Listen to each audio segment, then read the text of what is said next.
Good morning everyone. जैसा कि आप सभी देख रहे होंगे, ये जो वीडियो है ये है कक्षा 9 के बच्चों के लिए। तो कक्षा 9 बायोलॉजी। आज बड़ी दिक्कत हो रही है, सही से चल नहीं रहा है ये। देखिए, ये चैप्टर नंबर 13 है। मैंने आपको पढ़ा दिया है क्लास में भी और ऑनलाइन माध्यम से भी, लेकिन जो चीज़ें बची हुई हैं उनको आज एक्सप्लेन करेंगे। तो सभी बच्चे चैप्टर नंबर 13 खोलेंगे अपनी साइंस की बुक में। हम बीमार कैसे पड़ते हैं, चैप्टर का नाम है हम बीमार कैसे पड़ते हैं।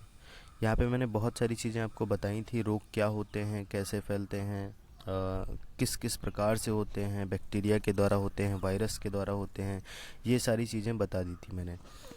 अब रोग फैलने के साधन क्या होते हैं, यानी कि रोग किसके माध्यम से एक व्यक्ति से दूसरे व्यक्ति में पहुँचते हैं, उसकी बात करेंगे। देखिए, हेडिंग पड़ी हुई है आपकी रोग फैलने के साधन, मीन्स ऑफ स्प्रेड डिजीज। पहली लाइन पढ़ते हैं। संक्रामक रोगों का प्रसार अनेक विधियों से होता है। इन रोगों का एक व्यक्ति से दूसरे में स्थानांतरण अथवा किसी समुदाय में फैलना रोगजनक सूक्ष्म जीवों के स्थानांतरण अथवा व्यक्तियों के शरीर में पहुंचने की विधियों पर निर्भर करता है और इसकी प्रमुख विधियां निम्नवत है। देखिए, होता क्या है, मान लीजिए किसी एक व्यक्ति को कोई रोग हो गया।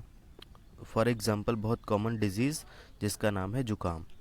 मान लीजिए किसी बच्चे को जुकाम हो गया, तो अब वो स्कूल आया और अपने दोस्तों के साथ मिला। जब दोस्तों के साथ मिला तो उसको छींक आई, खांसी आई और उनसे हाथ मिलाया, साथ में बैठा और खाना भी खा लिया एक दूसरे में। तो क्या हुआ, जो ये माध्यम रहा, यानी कि खाना खाना, हाथ मिलाना, छींकना, खांसना, ये सब जो हुआ, इसके द्वारा वो जो रोग एक बच्चे में था, यानी कि जुकाम एक बच्चे में था, वो दूसरे बच्चे में पहुंच गया। तो इसे यही कहते हैं रोग के फैलने के साधन। यानी कि पानी हो गया, वायु हो गई, है नी, और टच हो गया यानी कि छूना एक दूसरे को। ऐसे करके रोग फैलते हैं। आपके में जो पहली हेडिंग दी है, मैं आपके बुक के हिसाब से ही चलूँगा। पहला है वायु द्वारा प्रसारण, ट्रांसमिशन थ्रू एयर। देखिए, बहुत सारे ऐसे रोग होते हैं जो हवा से फैलते हैं। देखिए, लिखा है अनेक रोगों जैसे जुकाम, इन्फ्लुएंजा, खसरा, क्षय, निमोनिया, डिप्थीरिया आदि के रोगजनक विषाणु तथा जीवाणु एक रोगी से अन्य स्वस्थ व्यक्तियों तक वायु द्वारा पहुंचते हैं। बहुत सारे रोग बता चुका हूं मैं पहले से ही, जैसे कि मैंने बताया आपको जुकाम, कौन सा वायरस, राइनो वायरस। जुकाम हो गया, इन्फ्लुएंजा हो गया, खसरा हो गया, क्षय जिसे कहते हैं TB, tuberculosis, pneumonia, diplococcus pneumoniae, diphtheria या गलघोटू मैंने बताया था आपको, है नहीं, छोटे बच्चों में ज़्यादा होता है। इन रोगों के जो परजीवी होते हैं रोगजनक होते हैं। रोगजनक का मतलब वे जो रोग को फैलाएं हैं, जैसे कि वायरस हो सकता है, वो विषाणु या जीवाणु यानी कि बैक्टीरिया हो सकता है। तो रोगी व्यक्ति के अंदर से जो स्वस्थ व्यक्ति होगा उसके अंदर वायु के द्वारा पहुंचते हैं। जब कोई रोगी व्यक्ति छींकता है या उसको खांसी आती है या सांस लेता है, सांस छोड़ता है या टॉयलेट जाता है, मल मूत्र आदि से ये रोगजनक क्या होते हैं, वायु में फैल जाते हैं। और जब वायु में फैल जाते हैं तो भाई वायु में वो बने रहेंगे, और जब कोई स्वस्थ व्यक्ति वहाँ से गुजरेगा या वहाँ पे आएगा तो वो उसके अंदर पहुँच जाएंगे। देखिए, इसको अच्छे तरीके से इस डायग्राम से समझिए। एक मिनट। ये देखिए, ये कोई व्यक्ति खड़ा हुआ है यहाँ पे, ये कोई व्यक्ति खड़ा है, ये कोई है, देखो कितना बढ़िया दुबला पतला मार, लेकिन यहाँ मस्कुलर है बढ़िया। इसने क्या किया, इसने खांसा, जब खांसा या छींका, इसने जब छींका तो देखो पहली लाइन यहाँ पे देखो, ये लिखा हुआ है इस जगह पे, ये रोगी की छींक से निकली सूक्ष्म बूंदकों का क्षेत्र। जब कोई छींकता है तो उसके मुंह से क्या होता है, जो वाटर ड्रॉपलेट होती हैं, पानी की छोटी छोटी बूंदें, वो आके हवा में फैल जाती हैं। और हवा में होती है धूल बहुत सारी, उस धूल पे वो बैठ जाती हैं। जो हल्की बूंदें होती हैं, देखो ये यहाँ पे जो ये हल्की बूंदें हैं, ये लिखा हुआ है बूंदें, एक मिनट, बूंदें मिनटों से घंटों तक वायु में प्रवाहित होती रहती हैं। यानी कि हवा जो होती है जहाँ पे वो बैठा होता है, उसके आसपास की जो एयर होती है, उस एयर के साथ वो इधर उधर उड़ती रहती हैं। लेकिन जो बड़ी बूंदें होती हैं, यानी कि थूका उसने या सॉरी खांसा और छींका, तो जो मोटी बूंदें होंगी वो क्या होंगी, वो कुछ ही सेकंड में ज़मीन पर गिर जाती हैं। देखिए ये लाइंस जो बनी हुई हैं इनको आप ध्यान से देखिएगा, ये ऐसे करके 2 मीटर तक गई, ये 4 मीटर तक गई, और ये यहाँ पे इस जगह पे देखिए ये रोशनदान बना हुआ है, यहाँ से जो एयर आ रही है उसके साथ वो बूंदें घूम रही हैं। अब ये यहाँ से चला गया और एक दूसरा कोई व्यक्ति आया, ऐसे कोई दूसरा व्यक्ति आया, तो अब आप ही बताइए, जब ये इस कमरे में घुसेगा या जहाँ ये व्यक्ति बैठा था, तो क्या ये बूंदें बैठ चुकी होंगी, अभी ख़त्म हो गई होंगी? नहीं ख़त्म हुई होंगी। ये भी सांस लेगा, ये सांस लेगा और सांस छोड़ेगा, तो जब सांस लेगा ये, तो जो ये बूंदें होंगी इसके रोग की, यानी कि सूक्ष्म जो जीव होंगे बूंदों के साथ में, वो इसके अंदर भी तो चले जाएंगे, और ये भी बेचारा कैसा हो जाएगा, ये भी बीमार हो जाएगा। तो इस तरीके से वायु के द्वारा प्रसारण हो गया। अब जब ये बीमार होगा तो कैसा लगेगा, तो इसका मुंह कुछ ऐसा हो जाएगा, रोने जैसा, ठीक है। तो ये भी बीमार हो गया। फिर आगे देखते हैं ज़रा थोड़ा सा। तो ये हो गया वायु के द्वारा प्रसारण। फिर नेक्स्ट है नंबर 2, जल एवं खाद्य पदार्थों द्वारा प्रसारण। आप मार दोस्ती दोस्ती में क्या किए, स्कूल गए और आपका दोस्त कोई बीमार था और वो बढ़िया खाना लेके आया, और जब खाना उसने अपना निकाला, टिफ़िन निकाला, तो उसको छींक आ गई और उसने अपने मुंह पे हाथ भी नहीं रखा, ऐसे ही छींक दिया। और जब वो छींका तो छोटी छोटी नन्ही नन्ही बूंदें निकली उसके मुंह से, जो उसकी लार थी उसकी, और वो उसके पराठे पे लग गई, और तुमने पहले ही पराठा उठा लिया, और जब उठा लिया तब समझ गए ना, खा लिया बढ़िया समेट के, और जब खाया तो वो जो परजीवी थे, जो रोग को फैलाने वाले जीव थे, वो आपके अंदर चले गए और आप बीमार पड़ गए। तो नेक्स्ट हेडिंग जो है वो है जल एवं खाद्य पदार्थों द्वारा प्रसारण, transmission through water and food materials. कुछ रोगों का व्यापक स्तर पर प्रसारण दूषित जल तथा दूषित खाद्य पदार्थों द्वारा होता है। गांवों, नगरों, औद्योगिक संस्थानों आदि का कूड़ा कचरा तथा गंदा जल नालों के द्वारा विभिन्न रोगों के जीवाणु नदियों, तालाबों, झीलों तथा भूमिगत जल कुओं में पहुंच जाते हैं। देखो ऐसे बहुत लिखा है, मैं ऐसे ही आपको बताता हूँ, यहाँ से पढ़ते हैं ज़रा। पशुओं एवं मनुष्यों के शवों को जल में प्रवाहित करने, पशुओं को तालाब आदि में नहलाने, वस्त्र धोने आदि से क्या होता है, अनेक प्रकार के जो रोगाणु होते हैं, यानी कि रोग को फैलाने वाले जो जीव होते हैं, वो जल को दूषित कर देते हैं। और फिर क्या हुआ, आप होटल गए मार फैशन में, ठीक है, होटल गए, ढाबे पे गए, घर में भी क्या हुआ, जो आपने पानी स्टोर कर रखा था वो टंकी ही नहीं धोई गई थी बहुत दिनों से, तो उसमें जीवाणु एकत्रित होंगे। आपको पता है एक रोग होता है टाइफाइड, टाइफाइड ये साल्मोनेला टाइफी नामक बैक्टीरिया से होता है, और ये दूषित जल से, मैक्सिमम ये दूषित जल से होता है। जैसे हमारे घरों में टंकी लगी रहती हैं पानी की, और उनको हम धोते नहीं हैं, ऐसे ही उससे जुटे रहते हैं मार पानी पीने में, जल्दी जल्दी में कौन जाए नल के पास, कौन मोटर चलाए, और ऐसे ही रखा हुआ पी लिया, कहा इसमें क्या है, पर तुमको दिखाई थोड़ा पड़ेगा, उसमें साल्मोनेला टाइफी जीवाणु होता है। वो जब आपके शरीर में पहुंचता है तो आप टाइफाइड रोग से पीड़ित हो जाते हैं। देखो शायद नीचे लिखा भी है, उनमें अनेक रोगाणु एकत्रित हो जाते हैं। ऐसे दूषित जल को पीने से अनेक संक्रामक रोगों को प्रसार होता है, जैसे हैजा, टाइफाइड तथा पीलिया का व्यापक संक्रमण मुख्यतः दूषित जल के द्वारा होता है। तो अगर हम दूषित भोजन यानी कि संक्रमित भोजन या बासी खाना खाते हैं, बिना ढका हुआ पानी पीते हैं, तो हमें ये रोग हो जाते हैं।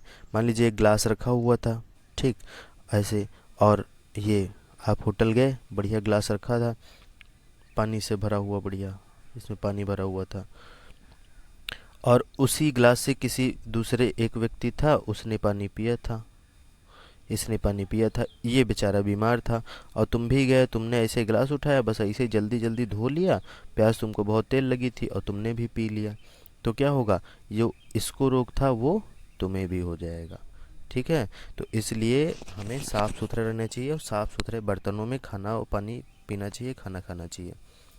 फिर नेक्स्ट रोग देखते हैं, नेक्स्ट तरीका कौन सा है, स्पर्श द्वारा प्रसारण, ये 3 नंबर, ये यहाँ पे ट्रांसमिशन बाय कांटेक्ट। कुछ संक्रामक रोगों के जनक जीव रोगी व्यक्ति के शरीर, उसके त्याज्य पदार्थ, मल मूत्र, कफ, थूक, लार, मवाद तथा रोगी द्वारा प्रयुक्त वस्त्रों, बर्तनों आदि के संपर्क में आने पर स्वस्थ व्यक्ति में पहुंच जाते हैं। इनके उदाहरण हैं जुकाम, बता चुका हूँ, मम्प्स जिसको टॉन्सिल कहते हैं, खसरा, अरे गलसुआ भाई, चेचक, निमोनिया, कुकुर खांसी, यानी कुत्ते जैसे माँ भौं भौं करोगे उसे लिए कहते हैं कुकुर खांसी, वूपिंग कफ, कुष्ठ रोग, लेप्रोसी, त्वचा रोग, स्किन डिजीज, यौन रोग, सेक्सुअल डिजीज, एड्स आदि। यानी कि एड्स तो ऐसे नहीं होता है, स्पर्श द्वारा प्रसारण, खैर मैं नहीं मानूंगा ये चीज़, अब लिखा है एनसीईआरटी ने, तो चलो अभी इसको एक्सप्लेन करेंगे बाद में। तो स्पर्श द्वारा प्रसारण, कोई व्यक्ति था, वो अपना टॉयलेट वॉयलेट गया था और हाथ भी नहीं, आपने सोचा होगा, आपने देखा है अपने स्कूल में जब लोग बाथरूम जाते हैं तो उसके बाद आके हाथ धोते हैं। क्यों हाथ धोते हैं? क्योंकि मान लीजिए कोई संक्रमित व्यक्ति गया, यानी कि उसे कोई रोग था और उसने दरवाजे को पकड़ के खोला, और दरवाजे को पकड़ के जब खोला उससे पहले उसने छींका था, तो जो जीवाणु होंगे वो उस दरवाजे की कुंडी पे लगे होंगे ना। और अगर कोई स्वस्थ व्यक्ति जाता है वो भी ऐसे आके बाथरूम जाके फिर वापस आ जाता है, बिना हाथ धोए बैठ जाता है, और अपने मुंह को तो छुएगा ही, कहीं ना कहीं खुजली होने लगी मान लो तो छुएगा, तो इससे वो परेशान हो जाएगा, उसको भी रोग हो जाएगा। तो स्पर्श द्वारा प्रसारण होता है, हाथ मिलाया, आपने कोई रोगी व्यक्ति था उसे हाथ मिलाया, तो और जब आप हाथ मिलाएंगे तो जो जीवाणु होगा वो या जो वायरस होगा वो आपके पास आ जाएगा, आप भी बीमार हो जाएंगे। तो खसरा, चेचक, निमोनिया वगैरह ये जो रोग हैं, कुष्ठ रोग यानी कि लेप्रोसी, स्किन डिजीज़ बहुत होती हैं। मान लो आपके वहाँ कोई दोस्त आया आपका और उसको था दाद खाज खुजली टाइप का कोई बीमारी थी, और तुमने देखा यार भैया तुम शर्ट बहुत अच्छा पहने हो, या आपकी कोई मतलब जो लड़की हैं उनको देखा कपड़े बहुत अच्छे मैंने कहा लाओ मैं पहन के देखूं, और तुमने भी पहन लिया, अब क्या होगा भैया? तुमको भी खाज खुजली हो जाएगा फिर, है नहीं? तो इसलिए हमको बहुत साफ़ सुथरा रहना चाहिए, ज़्यादा स्पर्श से बचना चाहिए थोड़ा सा। इसीलिए हम लोग सैनिटाइज़र यूज़ कर रहे थे जब कोरोना चल रहा था, क्योंकि सैनिटाइज़र क्या करता था, जो जीवाणु लगे होते थे हमारे हाथ पे उनको वो नष्ट कर देता था, इनएक्टिव कर देता था। फिर आता है कीटों द्वारा प्रसारण, ट्रांसमिशन बाय इंसेक्ट्स। तो मलेरिया है, फाइलेरिया है, डेंगू है, जैसे जो रोग होते हैं, मच्छर क्या है भैया? मच्छर एक कीट ही तो है, तो मच्छरों के काटने से फैलते हैं। मच्छर क्या करते हैं, जब किसी रोगग्रस्त व्यक्ति को काट के आते हैं, और फिर तुम भी बैठे थे बढ़िया गाना गुनगुना रहे थे, तुम्हारे पास आते हैं, पहले म्यूजिक सुनाते हैं कान में, और जब बढ़िया म्यूजिक सुन के तुम मस्त हो जाते हो तो तुम्हारा खून चूसते हैं, और जब वो खून चूस रहे होते हैं उस समय उनके अंदर जो संक्रमित व्यक्ति को काटा गया खून था उसमें आया था मलेरिया का परजीवी, और वहाँ से वो तुम्हारे अंदर आ गया, तो अब आपके अंदर भी वो रोग हो जाएगा, आप भी मलेरिया से कांप रहे हैं, मार दवाई ढो रहे हैं, ठीक है। फिर उसके बाद देखते हैं, तो स्वस्थ व्यक्ति से, कहाँ गया भाई, हाँ, स्वस्थ व्यक्ति से नहीं, बीमार व्यक्ति से स्वस्थ व्यक्ति में मच्छरों के द्वारा ये रोग फैल गया। फिर ऐसे, हाँ, प्लेग होता है, एक रोग होता है प्लेग, ये होता है चूहों के द्वारा। चूहों में जो जैसे हम मनुष्य जो होते हैं उसमें जुएं पाए जाते हैं, वैसे चूहों के शरीर पे पिस्सू पाए जाते हैं छोटे छोटे, और उनके द्वारा क्या होता है, उनके द्वारा प्लेग रोग फैलता है। ये भी बहुत खतरनाक रोग होता है। फिर आगे देखते हैं, कुछ और है, हाँ यहाँ है, फ्लीज, उनको कहते हैं फ्लीज, जो पिस्सू होते हैं, पिस्सू, उनको फ्लीज कहते हैं, ये लिखा हुआ है। जो चूहों के शरीर में बढ़ते हैं और चूहे के मरने पर, मान लो एक चूहे के पिस्सू खूब सारे थे, और जब चूहा मर गया, तो जब मर गया तो उसकी बॉडी डीके हो गई, डिस्ट्रॉय हो गई, और जब डिस्ट्रॉय होने के बाद वो पिस्सू हवा में उड़े और तुम सो रहे थे बढ़िया, आए और तुम्हारे चिपक गए, काट खाया, और जब तुम्हारे खाए और काटा और फिर बालों में तुम्हारे घुस गए और वहीं रहने लगे, तो तुम्हें भी वो रोग कर देंगे, ठीक है। इसे कहते हैं कौन सा रोग, अरे कौन सा भैया, प्लेग रोग। फिर देखिए मक्खियाँ, ये भैया सबसे खतरनाक होती हैं मक्खियाँ। मक्खियाँ हैजा फैलाती हैं, टाइफाइड फैलाती हैं, पीलिया आदि रोगों का प्रसारण करती हैं। मक्खी मान लो कहीं से आई, अब बता चुका हूँ, अब बहुत बार मैं बता चुका हूँ, आप जान भी गए होंगे। देखिए मक्खियाँ क्या करती हैं, मान लीजिए कोई बीमार व्यक्ति था और उसको कोई रोग था, टाइफाइड ही मान लो था, उसने थूका और मक्खियाँ गईं, आपने देखा है कहाँ कहाँ बैठती हैं मक्खियाँ, ठीक। और उनके जो पैर होते हैं, मान लो ये मक्खी का पैर है, तो इसमें छोटे छोटे ऐसे ऐसे छोटे छोटे रोए टाइप के लगे होते हैं, तो जब मक्खी बैठती है, बढ़िया मक्खी बनाओ, मान लो ये पैर है तो इसमें ये ऐसे छोटे छोटे रोए के जैसे लगे होते हैं, इनमें उस जीवाणु जो होते हैं वो चिपक जाते हैं, वही जो भी थूकता है व्यक्ति या बाथरूम वगैरह करता है वहाँ बैठती जाके हैं। और फिर आप खाना खा रहे थे, बढ़िया मोबाइल भी देख रहे थे, पिक्चर देख रहे थे, है नहीं, मक्खी उड़ती उड़ती आई और तुम्हारे खाने पे बैठ गए। तुम तो मोबाइल देखने में बिजी थे और मक्खी ने जो जीवाणु था उसको तुम्हारे खाने पे छोड़ दिया, तुमने खाया और बीमार हो गए। तो जो दूषित भोजन होता है उसके द्वारा हम सॉरी मक्खियाँ जो होती हैं, मक्खियाँ भी हैजा, टाइफाइड, पीलिया आदि रोगों के जनकों का प्रसारण व्यापक रूप से करती हैं। कूड़ा कचरा, दूषित खाद्य पदार्थ, दूषित जल पर बैठने से रोगाणु मक्खियों के पैरों में चिपक जाते हैं, जो बात मैंने बताई थी। तथा जब ये मक्खियाँ स्वच्छ जल या खाद्य पदार्थों पर बैठती हैं तो उनके पैरों से रोगाणु स्थानांतरित होकर खाद्य पदार्थों तथा जल को दूषित कर देती हैं। इन दूषित पदार्थों का उपभोग करने से स्वस्थ व्यक्तियों में रोग फैलता है। फिर आगे देखते हैं, आगे जंतुओं द्वारा प्रसारण, ट्रांसमिशन बाय एनिमल्स। रेबीज़ बताया था मैंने क्लास में, कुत्ते से होता है। पागल कुत्ता जब काट लेता है तो रेबीज़ रोग हो जाता है। और भैया जिसको रेबीज़ रोग होता है उसमें क्या होता है, ये हाइड्रोफोबिया एक डिजीज़ होती है, हाइड्रोफोबिया। अब जगह नहीं बच रही है, हाइड्रोफोबिया, फोबिया समझ जाओ, ठीक है, ये फोबिया, हाइड्रोफोबिया। पानी से फोबिया यानी डर हो जाता है। जब किसी को रेबीज़ रोग होता है तो वो पानी से डरता है। देखिए लिखा, जब रोगग्रस्त कुत्ता किसी स्वस्थ व्यक्ति को काटता है तो कुत्ते की लार में उपस्थित वायरस मनुष्य के रक्त में पहुंचकर उसमें रोग उत्पन्न कर देते हैं। इस रोग के विषाणु का स्थानांतरण कुत्तों, सियारों, गीदड़ों, बिल्लियों, बंदरों आदि के काटने से होता है। ये तो खूब जानते होगे, खूब बोलता है शाम को, है नहीं, ये बिल्ली भी जानते होगे, बंदर भी जानते होगे। फिर आगे देखते हैं, ये देखो एक डायग्राम बना हुआ है, एक डायग्राम में सब कुछ बता दिया गया। देखिए ये एक जो व्यक्ति है ये संक्रमित व्यक्ति है, यानी कि किसी प्रकार से इसको कोई रोग है, और ये व्यक्ति स्वस्थ व्यक्ति है। फिर संक्रमित व्यक्ति ने क्या किया, किसी से व्यक्तिगत संपर्क किया, यानी कि हाथ मिलाया या किस करा उसने, तो इसको रोग था, दूसरे में भी हो गया। फिर इसने छींका तो वायु के द्वारा ये ड्रॉपलेट्स आई, छोटी छोटी नन्ही नन्ही बूंदें, और किसी स्वस्थ व्यक्ति में पहुंच गई, उसमें रोग हो गया। या दूषित भोजन, सॉरी जो भोजन था, कपड़े, ये कपड़ा बना, मुझे नहीं लग रहा था कोट है, ये कोट था, कपड़े थे, या खाने पीने की चीज़ें थी, मार दोस्ती दोस्ती में जूठा जूठा खा लिया और ये भी बीमार हो गए बेचारे। फिर ये भोजन बना हुआ है, देखो भोजन, भोजन के द्वारा भी फैल रहा है रोग। मच्छर आया या कोई अन्य कीट आए और काटा, पहले इनको काटा, पहले इनको काटा, फिर इनको काटा, तो दोनों में रोग हो गया। और ये तो देख रहे हो ना, पागल कुत्ता, इसने काटा, हो गया रोग। तो ये तरीके होते हैं रोग फैलने के। फिर अन्य साधन देखो लिखा हुआ है, बहुत सारे लोग क्या करते हैं, कुछ उपकरणों जैसे नाई की दुकान का उस्तरा, अस्पतालों आदि में इंजेक्शन देने। आपने देखा है जब डॉक्टर आपको इंजेक्शन देता है तो हर बार एक नई नीडल आपको लगाता है, नई सुई लेके आता है, उसको लगाता है। क्योंकि अगर एक पुरानी नीडल लेके किसी संक्रमित व्यक्ति को सुई उसने लगा दी और फिर तुमको भी लगा दिया तो तुम्हारे अंदर संक्रमण हो जाएगा। तो नाई की दुकान का उस तरह, जैसे जो मेल्स होते हैं वो अपना दाढ़ी वाड़ी बनवाने जाते हैं, कोई दूसरा एक व्यक्ति था जिसको दाद वाद था या कुछ कोई भी रोग था, उसकी दाढ़ी बनाई गई, और उसी से एक स्वस्थ व्यक्ति था उसकी भी दाढ़ी बना दी गई, तो फिर संक्रमण होने का खतरा रहता है। अस्पतालों में इंजेक्शन देने और रक्त निकालने के लिए सिरिंज का जो उपयोग किया जाता है, अगर उसको बार बार यूज करेंगे तो एक व्यक्ति से दूसरे व्यक्ति में पहुंच जाएगा।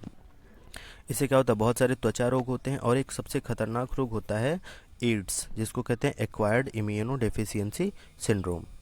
ये जानना आपके लिए बहुत ज़रूरी है। देखिए जैसे आप सभी लोग किशोरावस्था के बच्चे हैं, तो आपको नहीं पता है कि हमें क्या सही से करना है, क्या करना है, क्या नहीं करना है। तो एक रोग है एड्स। ये क्या होता है, ये फिजिकल कांटेक्ट से होता है, यानी कि असुरक्षित जो यौन संबंध होते हैं, यानी कि जब हम किसी के साथ सेक्सुअल रिलेशन बनाते हैं और वो व्यक्ति कई लोगों के साथ सेक्सुअल रिलेशनशिप रखता है, तो क्या होता है, जो स्वस्थ व्यक्ति होता है उसमें उस संक्रमित व्यक्ति से एड्स का जो वायरस होता है जिसका नाम होता है एच आई वी रोग हो जा एच आई वी वायरस से एड्स रोग हो जाता है। और एड्स रोग क्या है, ग्रुप ऑफ डिजीज़ है, बहुत सारे रोगों का समूह है, और इसमें बहुत सारी समस्याएं आती हैं। तो इसलिए हमें क्या करना चाहिए। अच्छा एक चीज़ और, मान लीजिए कोई नशा करता है सिरिंज के द्वारा, आपने देखा है पिक्चरों में क्या होता है, हाथ बांध के सुई लगा लेते हैं, तो दो चार लोगों ने शेयर कर ली वही सुई, एक दूसरे मतलब एक ने लगाई, फिर दूसरे ने, फिर तीसरे ने, फिर चौथे ने। अब एक व्यक्ति को एड्स था, जिसने पहले सुई लगाई तो धीरे धीरे क्या होगा, सब में बांट दिया जाएगा प्रसाद के रूप में, और सभी को एड्स रोग हो जाएगा। ठीक। तो इसलिए हमें डॉक्टर के पास जाना चाहिए, तो उनसे कह देना चाहिए, अगर वो पुरानी सुई का यूज़ कर रहे हैं तो उनसे बता दो कि डॉक्टर साहब नई सुई का यूज़ करिए, है नहीं। या अपने घर में आपके पापा पापा भाई बहन जो भाई भाई हैं, ये लोग सेविंग कराने जाते हैं, तो उनको भी बताना चाहिए आपको कि भैया हर बार नई ब्लेड का यूज़ करना चाहिए आपको। या तो अगर बार बार यूज़ कर रहा है तो 20 मिनट तक उस इंजेक्शन को, जो संक्रमित व्यक्ति को लगाई गई थी, उसको 20 से 25 मिनट तक खोलते जल में रख दिया जाए, जिससे क्या हो जाएगी, वो सुरक्षित हो जाएगी। ज़्यादा बेटर है हर बार नई सुई लगाई जाए। और हमें फिज़िकल जो रिलेशनशिप हैं उनको बनाते समय भी क्या करना चाहिए, सुरक्षा रखनी चाहिए, वरना फिर परेशान होगे बहुत ज़्यादा। तो आज, हाँ बस इतना ही आज हम लोग पढ़ेंगे। अगली वीडियो में नेक्स्ट चीज़ पढ़ेंगे, और कल आपको ये वर्क मिल जाएगा कि आपको कहाँ से कहाँ तक लिखना है। ठीक है, तब तक के लिए पढ़ाई करिए। Thank you, bye bye.